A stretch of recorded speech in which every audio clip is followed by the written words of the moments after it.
Assalamu alaikum wa rahmatullahi wa barakatuh. Je pense que vous devez m'entendre et que nous devons être... voilà, donc je sais là maintenant que vous m'entendez et que tout va bien. Je vous salue, j'espère que vous allez bien et que vous allez pouvoir suivre pendant... J'aimerais faire une petite intervention de 30 minutes. En fait, c'est une petite réflexion que j'aimerais avoir avec vous sur... vous savez qu'hier, j'étais à Paris et que nous avions notre premier cours, en fait, de l'IF, l'Institut islamique de formation à l'éthique. Et nous avons donné ce premier cours autour de la question de la pensée comparée. Et nous avons donc, je profite d'ailleurs en l'occurrence pour encore une fois remercier tous ceux qui participent à cette formation, qui s'y sont inscrits. J'aimerais également beaucoup remercier le staff qui est là, premier rang desquels il y a Fatima et Donia qui s'occupent de l'ensemble de l'intendance, et puis Obeida et ses collaborateurs qui font en sorte que tout puisse sur le plan technique apparaître et que vous puissiez suivre. Des grandes excuses que nous avons à vous faire, en l'occurrence sur le fait que il n'y a pas eu de possibilité d'avoir une bonne qualité, parce qu'on a changé de salle en fait, donc il y a une mauvaise qualité. Donc nos excuses, la mauvaise qualité de la retransmission, mais Inch'Allah à l'avenir nous ferons en sorte que vous puissiez avoir une qualité qui soit au top. Donc promis, dès la semaine prochaine, puisque le prochain cours c'est la semaine prochaine, exceptionnellement pour ce mois, parce que nous avons dû commencer tard, eh bien nous aurons les choses la semaine prochaine. Écoutez, ce que j'aurais voulu faire, c'est que nous avons une réflexion hier et ça m'a amené à réfléchir. Alors l'intitulé de ce soir c'est Penser. Alors je sais qu'il y en a parmi vous qui peuvent ou qui aimeraient s'attendre à des discussions sur d'autres sujets qui concernent d'autres choses. Je parlerai pas de ces sujets-là. Soit dit entre nous, la justice va faire ce qu'il y a à faire pour que les choses soient clarifiées. Elles le seront, Inch'Allah, et je vais pas m'exprimer sur ce sujet-là. Donc ceux qui étaient venus uniquement pour ceci, vous pouvez éteindre. Et si vous avez des questions, eh bien, vous avez des questions et c'est la justice qui répondra et c'est mon avocat qui répondra. C'est pas de ça dont je veux parler du tout. Moi, ce qui m'intéressait, c'est de vous proposer 5 axes de réflexion autour de ce que nous sommes en train de faire au niveau du cours, et ça m'a amené à y réfléchir hier, parce que nous avons eu un cours extrêmement intéressant hier, d'abord un très bon groupe de très bons participants qui posaient des questions, et on avait une réflexion riche autour de la pensée comparée, et ensuite pour pouvoir entrer en matière sur différents types de pensée comparée, c'est-à-dire la pensée comparée sur le plan de la philosophie ou sur le plan de l'art ou sur le plan social ou sur le plan de la psychologie ou sur le plan de la spiritualité. Nous allons couvrir tout ceci. Mais ce que j'aimerais vous dire à vous en termes de réflexion, pour s'armer aussi par rapport à nos engagements aujourd'hui dans les sociétés majoritairement musulmanes ou les sociétés européennes, il y a un certain nombre de choses sur lesquelles il faut que nous réfléchissions ensemble. Alors, d'abord, une première chose, c'est que quand on parle de la pensée et de la pensée comparée, ce qui est important, c'est qu'on se mette d'accord sur une chose. Il y a dans les univers culturels, il y a dans les civilisations, il y a dans notre tradition musulmane, effectivement, une histoire de la pensée. Et l'histoire de la pensée occidentale, encore une fois, il faudra déconstruire le mot occidental, mais on a des lignes forces qui expliquent d'une certaine façon comment un mode de pensée peut se constituer, les époques, les étapes, l'histoire, et comment se constitue par exemple l'accès à la rationalité ou le type de rapport que la tradition musulmane a par rapport au texte et par rapport au monde et par rapport à cette tension entre le texte et le monde, etc. Et ce qui est intéressant ici pour nous, c'est quand même de se dire, bon, quand on entre dans cette étude de nos références, mais en même temps qu'on vide avec les références des autres, avec la possibilité, par exemple, de se rendre compte que nous vivons avec des femmes et des hommes qui, pour certains, sont athées ou agnostiques ou croyants. Comment on fait ? Comment est-ce que l'on entre dans un débat où nous pouvons être suffisamment confiants pour construire sa pensée, suffisamment ouverts pour accueillir la pensée de l'autre? C'est quand même fondamental, ça. Pourquoi? Parce que ce dont on est en train de se rendre compte aujourd'hui en Occident, mais aussi je l'ai pu le voir en Afrique, c'est qu'à ne pas être armé intellectuellement, terminologiquement, par rapport à nos concitoyens, par rapport à ceux qui sont autour de nous, et même par rapport à nous-mêmes, finalement, les choses essentielles sont confondues avec les choses prioritaires, avec les choses secondaires, et le secondaire devient prioritaire. Alors, j'aimerais vous proposer 5 axes ou 5 domaines sur lesquels il faudrait que nous nous arrêtions pour pouvoir faire avancer. Alors, ce que je fais là maintenant, c'est aussi en parallèle du cours que je donne, pour que ceux qui n'y participent pas, parce que vous n'avez pas tous le temps ni les moyens de pouvoir le faire, mais en tout cas d'avoir une réflexion qui pourrait être beaucoup plus générale. En fait, utiliser Facebook pour faire en sorte qu'à des moments donnés, des petites réflexions deviennent aussi plus larges pour nous tous. Alors, il y a une première des choses sur laquelle est importante. Vous savez que Foucault mettait en évidence une chose qui est vraie, c'est que la langue, c'est du pouvoir. Et c'est vrai que la maîtrise de la langue, c'est du pouvoir, et que celui ou celle qui définit les termes, eh bien, a un engagement par rapport au débat qui va être forcément celui qui va poser le cadre d'une certaine façon. Et souvent, dans l'histoire, c'est le dominant qui utilise les mots et qui dit les termes et les définitions. Aujourd'hui, nous avons un très très grand problème, un double problème dans la tradition, à l'intérieur, qui est une crise. En fait, on pourrait dire une crise de la terminologie. C'est que non seulement nous ne savons pas définir les termes qui sont les nôtres, pas simplement de l'arabe au français, mais même de l'arabe à l'arabe et du français au français. Et en même temps, vous avez d'autres personnes, des orientalistes ou des gens qui définissent pour nous notre terminologie. Et là, il y a un vrai problème, c'est-à-dire que on doit vraiment comprendre que nous devons réinvestir le champ du langage, avoir au moins une maîtrise de nos mots, de nos notions. On ne peut pas continuer à laisser dire n'importe quoi sur la notion de charia ou de la notion du djihad. C'est pour ça que dans le dernier livre, ou l'avant-dernier livre sur l'introduction à l'islam, sur le génie de l'islam, je parlais de ça. Mais c'est pas ça dont je veux parler. Je veux encore qu'on aille beaucoup plus loin. Il faut aujourd'hui que nous réinvestissions le champ de la terminologie et que, par exemple, sur des notions qui sont simples, c'est-à-dire que quand on parle de philosophie ou quand on parle de spiritualité, quand on parle ou de la réforme de soi, tazkiyat an-nafs, ou du soufisme même, ou encore des termes qui sont tout à fait essentiels à la compréhension de l'islam, quand on parle, par exemple, de ilm al-kalam, qui est aussi usul ad-din, les fondements de la religion, et qu'on dit, bon, ben, c'est uniquement de la théologie. Non, parce qu'en islam, la théologie au sens strict, ça n'existe pas. C'est théologie et philosophie à la fois. Et là, on s'aperçoit que nous avons un déficit terminologique. Et moi, j'aimerais insister et inviter chacune et chacun d'entre vous. Si vous avez les moyens de m'entendre là, maintenant, ce soir, ça veut dire que vous avez les moyens de comprendre ce que je suis en train de dire. Là, je parle un français, tout ce qu'il y a de plus accessible, je pense. Et pourtant, ce qu'il faut qu'on fasse, à partir de cette compréhension-là, c'est que chacune et chacun, eh bien, s'arme intellectuellement à maîtriser les notions essentielles.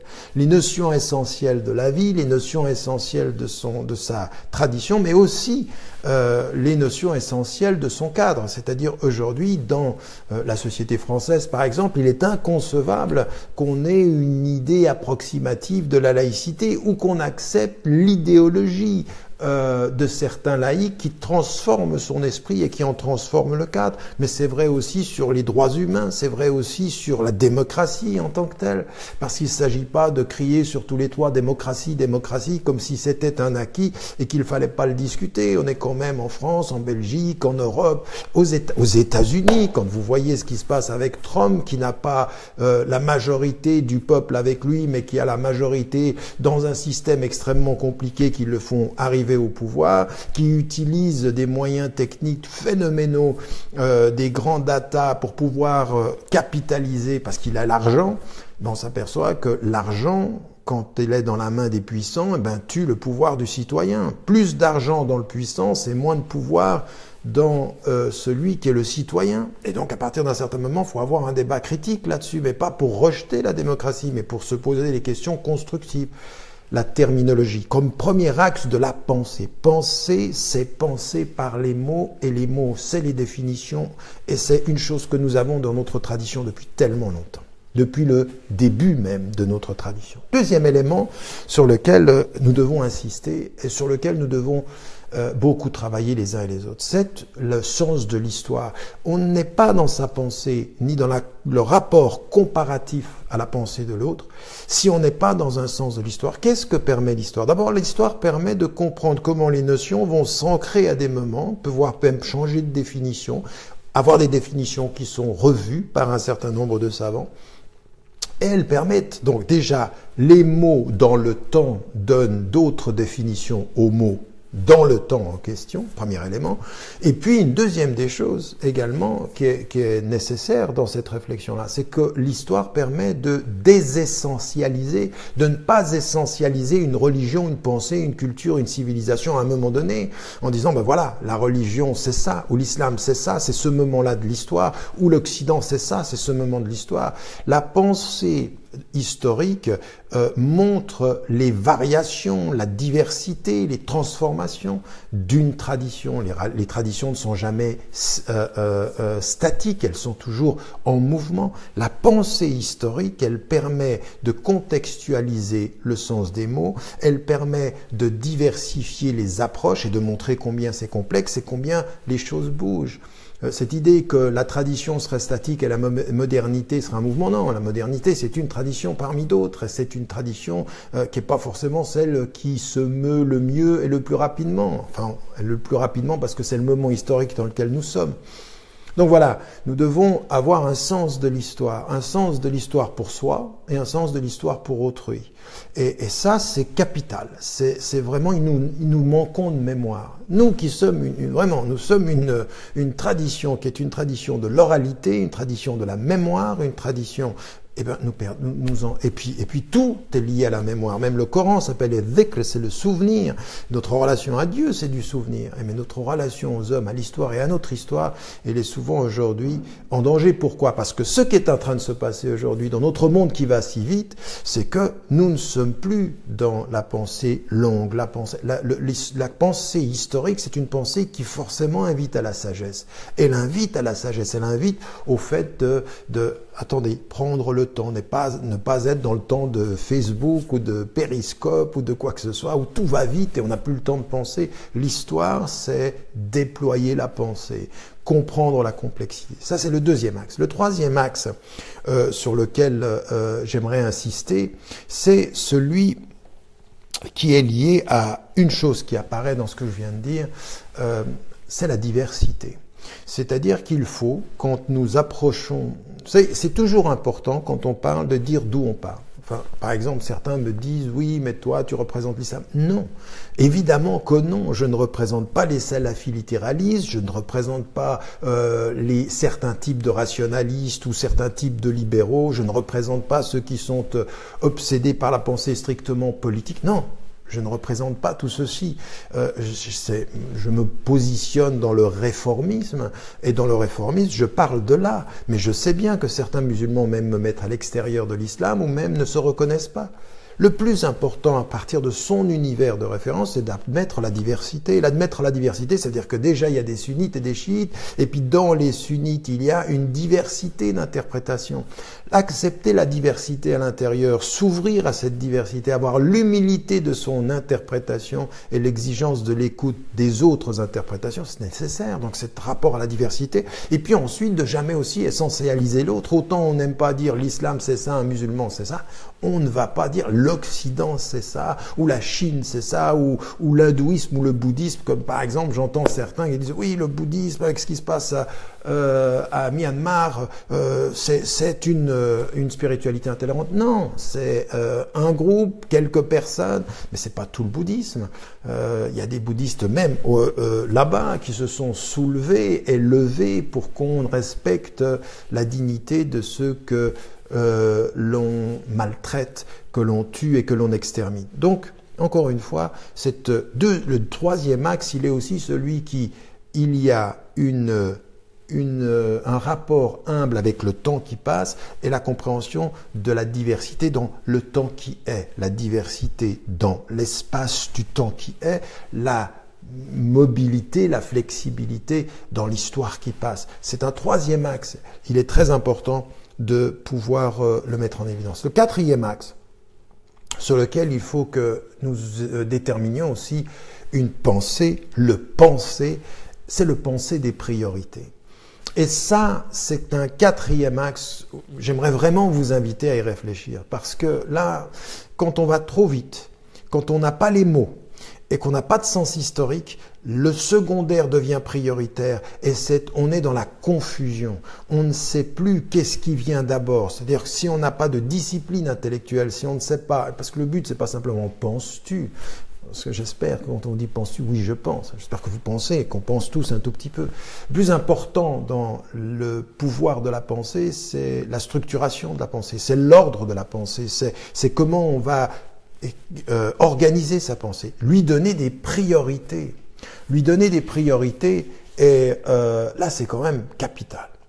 Pourquoi? Parce que c'est l'awlawiyat, c'est-à-dire les priorités, qu'est-ce que c'est? Déjà, par rapport à nos propres références, eh bien, il y a des choses qui sont prioritaires, puis il y a des choses qui sont secondaires. Le rapport à Dieu, le tawhid, la prière, tout ça, ce sont des choses qui sont prioritaires dans notre pratique. Et puis, dans notre pratique, il y a des choses qui sont secondaires.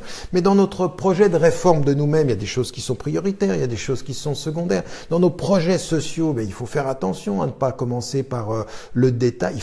Il faut avoir un sens de la priorité. Mais attention, la priorité, c'est pas le sens, c'est pas l'urgence. C'est pour ça que la formule d'Edgar Morin sur ce plan-là, elle est très très belle quand il dit justement qu'il faut faire attention, à force de penser à l'urgence, on a oublié à penser à l'urgence de l'essentiel. Et l'essentiel, c'est quelle priorité vient d'abord.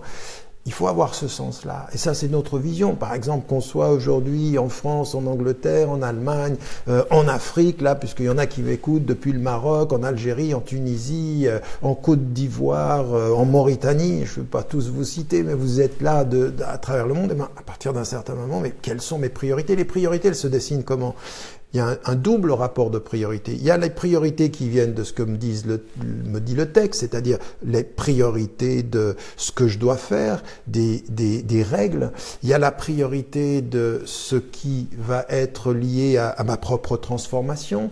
Et puis, il y a la priorité de mon contexte que je dois connaître. Donc, il y a la priorité de ma vie vis-à-vis de mes principes, de ma vie vis-à-vis du contexte et des principes dans ce contexte. Ça aussi, il faut avoir une pensée des priorités. Et si vous ne l'avez pas, ça veut dire qu'il n'y a pas de vision, on ne sait pas ce qu'on fait, on ne sait pas pourquoi on le fait, on mélange tout, on est pris par des détails, on est distrait, on n'a pas de ligne, on n'a pas de voie. Alors que tout dans l'islam dit, pour suivre une voie, il faut savoir mettre un pied devant l'autre. Et mettre un pied devant l'autre, c'est savoir où on va. Et savoir où on va, ça veut dire structurer sa pensée en disant, pour aller là, voilà ce qu'il me faut, ce que l'on fait. Hein. Et on sait que dans ce que nous dit le Coran, c'est prenez vos provisions. La meilleure, c'est celle de la conscience amoureuse de Dieu. Puis vous y allez, mais il faut avoir de l'intelligence des priorités, l'intelligence des priorités, de soi à soi, de soi à sa route et de soi au monde. Dernier élément sur lequel j'aimerais insister, donc je répète, le premier c'est la terminologie, le deuxième c'est l'histoire, le troisième c'est la diversité, le quatrième c'est le sens des priorités. Et le dernier sur lequel j'aimerais insister, c'est que autant dans la pensée comparée, il faut qu'on commence par soi, on sait par rapport à l'autre, on est dans un travail systématiquement dialectique, d'aller-retour. Mais il y a un élément qui est très important, c'est que dans notre rapport à la pensée, il n'y a pas et il ne peut pas y avoir de pensée qui soit sélective. En d'autres termes, de là où on pense, on doit s'imposer des règles, des principes, des priorités qui à aucun moment ne vont diversifier ou différencier notre rapport à autrui. Quand il est dit dans le Coran,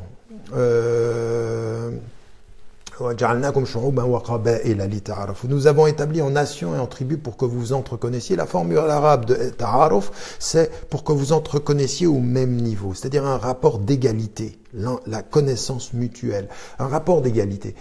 Pourquoi ça c'est important? Pourquoi il est important à un moment donné de comprendre qu'on peut avoir, et qu'on doit, évidemment quand on est croyant, on a le sens de sa vérité, de son universel et de sa vérité.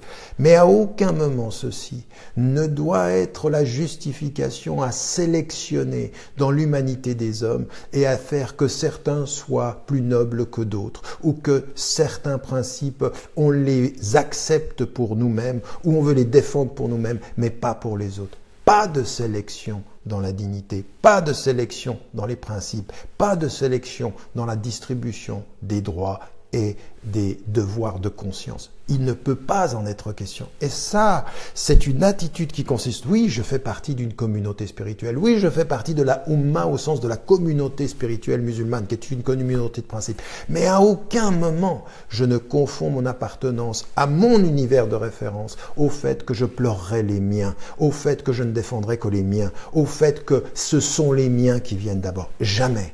Nous entrons dans un travail de pensée comparé, ce qu'on fait par exemple au cours là maintenant, pas pour se donner l'autorité de distinguer entre les hommes, mais la responsabilité de les traiter tous à égalité. C'est totalement différent et c'est même cette révolution intellectuelle qu'il faut faire. Ne pas se donner l'autorité de différencier, mais le devoir de l'égalité, de la non-sélection. Jamais, en aucune façon. Et ça veut dire des choses que j'ai reconnues, vous savez.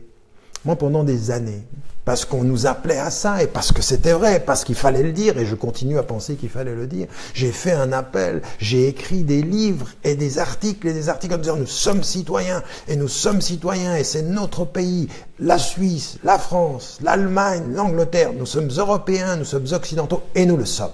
Oui. Mais à aucun moment, notre appartenance citoyenne à notre pays ne peut faire que notre citoyenneté se transforme en nationalisme qui, pour montrer qu'on est de bons Français ou de bons Belges, de bons Suisses ou de bons Allemands ou de bons Américains, on pleurera les nôtres et on pleurera pas les autres. Non, on ne peut pas avoir cette exigence de la citoyenneté au prix de l'humanité. On ne peut pas. Et ça vient de notre compréhension même, de notre terminologie, de notre rapport aux choses. On ne peut pas faire de sélection, pas de sélection entre les humains. Je vous dis ça pourquoi? Parce que certains d'entre vous, quand ils ont pu me lire il y a des années en se disant Tariq, il appelle à la citoyenneté, il faut s'engager. Oui, mais attention, la citoyenneté, ça veut dire aussi de ne jamais oublier que il y a des Roms, par exemple en France ou en Angleterre, il y a des migrants, il y a des réfugiés.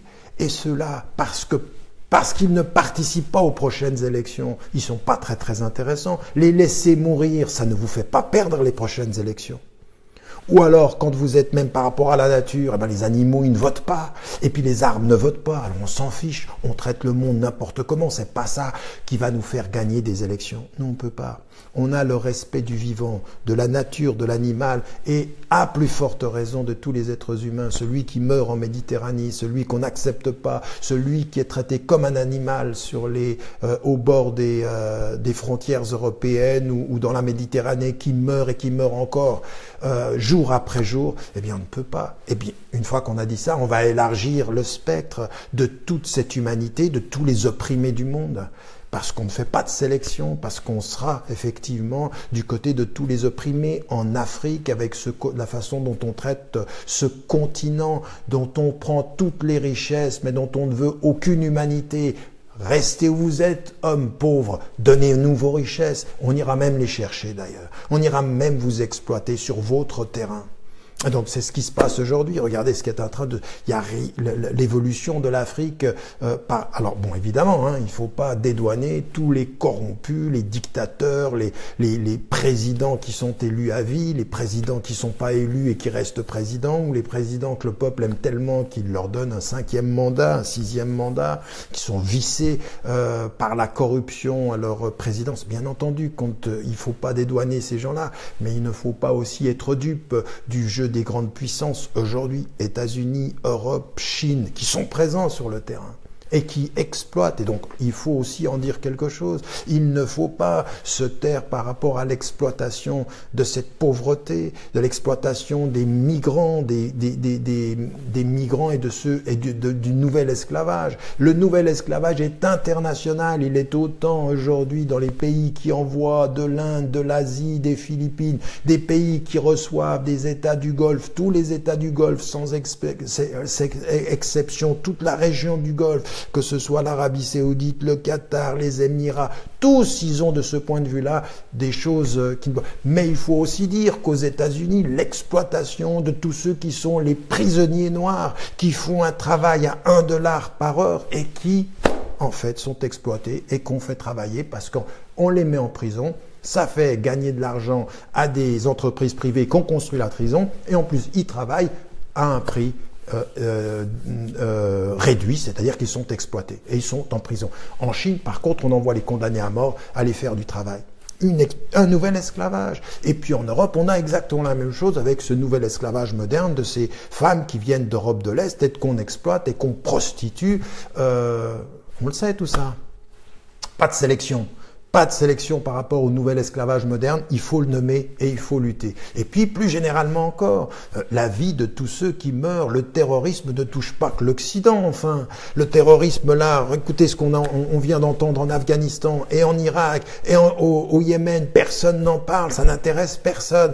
La Syrie, la même chose. Et puis la Palestine, on nous annonce l'année prochaine les 70 ans de cet État démocratique si beau qu'est Israël. Mais bien sûr. Et les Palestiniens, pas très beaux, mais la colonisation continue. La vie d'un Palestinien, comme la vie de n'importe quel être humain aujourd'hui, et des Rohingyas avec ce qui est en train de se passer, dont il faut faire la critique beaucoup plus générale d'un silence de la communauté internationale et parfois même d'attitude du Bangladesh et d'autres pays avoisinants qui n'est pas toujours très très clair.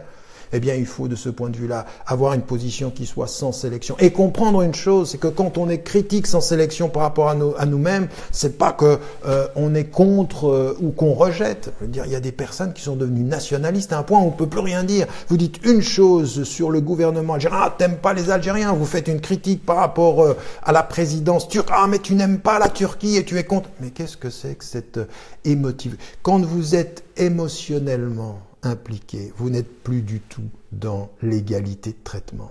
Vous êtes dans la sélection. Vous vous permettez la critique de tous et vous n'admettez jamais votre propre autocritique ou qu'on vous critique. Ça ne peut pas être. On ne pourra pas y arriver. 5 principes pour la pensée. Le premier, la terminologie, le pouvoir des mots, parce que la langue, le langage, c'est du pouvoir. Le deuxième, c'est un sens historique, c'est-à-dire nous comprendre que nous avons à travailler sur l'histoire, à travailler sur notre histoire de façon très très profonde. La diversité, c'est-à-dire comprendre que à l'intérieur de notre propre champ de référence, il y a différentes façons. Là, on l'étudie cette année, c'est ça qu'on va faire. Prendre la diversité de la pensée musulmane, la diversité de la pensée occidentale, c'est important. Le sens des priorités, ce qu'on détermine pour nous-mêmes. Qu'est-ce qui est essentiel? Qu'est-ce qui vient d'abord? Par quoi commencer? Qu'est-ce qui est si tellement un détail qu'il ne faut pas se perdre dans le détail en perdant le sens du fondement. Et puis, le dernier élément, pas de sélection. Dans la comparaison, pas de sélection. Critique constructive de soi à soi, de soi à autrui. Et tout se permettre en termes de questions quand tout est offert en termes de sagesse. Voilà une réflexion que je voulais partager avec vous à la suite du cours d'hier et je le ferai de temps en temps pendant l'année de façon à ce que nous puissions réfléchir ensemble. C'est des choses qui me sont venues. J'espère que ça vous permettra ensemble d'y travailler. Voilà, que Dieu vous aide, que Dieu vous aime. N'oubliez pas, n'oubliez jamais de dire à ceux que vous aimez, que vous les aimez. Cette vie est fragile, tout est fragile. Et puis de toute façon, il y a quand même une chose qui est plus importante. Sabrun jamil, wallahu al-musta'an. Belle patience et Dieu est avec aide ceux qui sont dans cette patience-là, avec sérénité, avec douceur aussi, et avec fraternité. Voilà, une réflexion sur la pensée qu'il faudrait peut-être que nous méditions ensemble. 5 axes qui nous permettent peut-être de donner une méthode à notre façon de nous engager. Voilà, bonne soirée à vous et Inch'Allah à bientôt. Que Dieu vous aide, vous aime, vous garde. Wallahu a'lam wa a'la wa ahkam. Assalamu alaikum wa rahmatullahi wa barakatuh.